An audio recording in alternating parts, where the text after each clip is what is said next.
अगर सोलर से आपका बिजली का बिल 90% तक कम हो सकता है तो नेचुरली एक सवाल आता है, क्या बड़ा सोलर सिस्टम लगाने से बिल 100% तक खत्म हो जाएगा और उसके बाद एक्स्ट्रा बिजली बेचकर अलग से पैसे भी कमाए जा सकते हैं? सुनने में ये लॉजिक बिल्कुल सही लगता है।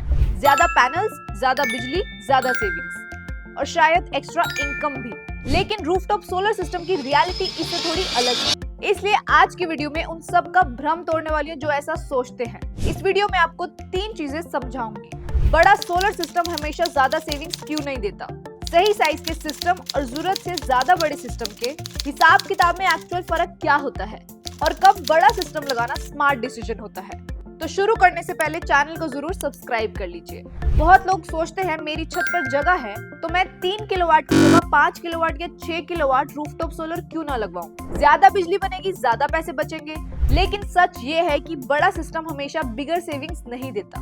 और इस बात को समझने के लिए पहले एक सिंपल प्रिंसिपल समझिए। इंडिया में रूफटॉप सोलर का मॉडल मेनली कैप्टिव कंजम्पशन के लिए है, यानी आप जितनी बिजली खुद यूज करते हो सिस्टम भी रफली उतनी ही इलेक्ट्रिसिटी जनरेट करे ताकि आप अपना इलेक्ट्रिसिटी बिल ऑफसेट कर सको। सिंपल भाषा में बोले तो रूफटॉप सोलर का मेन पर्पस है आपका बिजली का बिल कम करना, ना कि रूफटॉप से अग्रेसिव पावर रीसेल बिजनेस करवाना। और ये बात ब्रॉडली हर टाइप के कंज्यूमर पर अप्लाई होती है, चाहे इंडिविजुअल हाउस हो, हाउसिंग सोसाइटी हो या फैक्ट्री।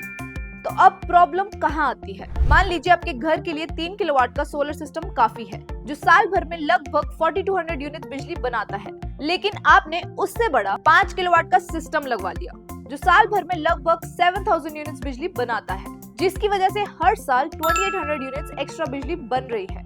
अब इन एक्स्ट्रा यूनिट्स का क्या होगा? प्रैक्टिकल रियलिटी ये है कि कई स्टेट्स में ये यूनिट्स या तो लैप्स हो जाते हैं या फिर उनका सेटलमेंट 2.70 से 3 रुपए पर यूनिट के बीच होता है, जो डिस्कॉम टू डिस्कॉम वेरी करता है।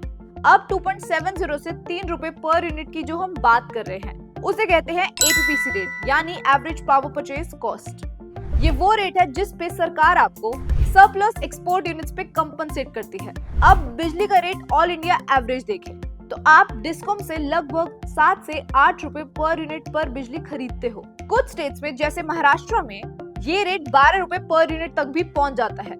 लेकिन जब आप सोलर से बनी हुई सरप्लस एक्सपोर्ट यूनिट्स डिस्कॉम को बेचते हो तब उसका रेट सिर्फ 2 से 3 रुपए पर यूनिट मिलता है।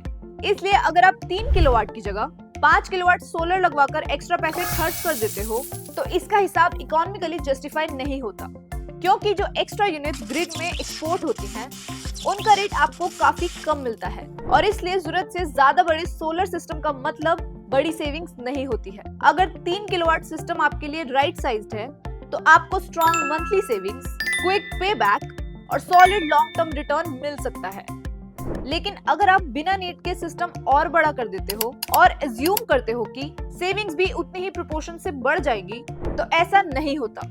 उल्टा ऐसा करने से payback period, total monthly savings और टोटल 25 इयर्स की सेविंग्स पर नेगेटिव इम्पैक्ट होता है। तो अब आपका सवाल होगा कि क्या कभी बड़ा सिस्टम लगवाना ही नहीं चाहिए? तो इसका जवाब है नहीं, ऐसा भी नहीं है। अगर आपको क्लियरली पता है कि आने वाले 1 से 2 साल में आपका लोड बढ़ने वाला है, जैसे एक्स्ट्रा एसी, नई ईवी कार लेने वाले हो, तब थोड़ा बड़ा सिस्टम लेना सेंसिबल हो सकता है। इसलिए याद रखिए, रूफटॉप सोलर सिस्टम थोड़ा बड़ा सही है पर बहुत ज्यादा बड़ा नहीं। इसलिए सोलर लगवाइए, लेकिन सिर्फ रूफ स्पेस देखकर नहीं बल्कि आपकी जरूरत के हिसाब से। मिलते हैं अगले वीडियो में।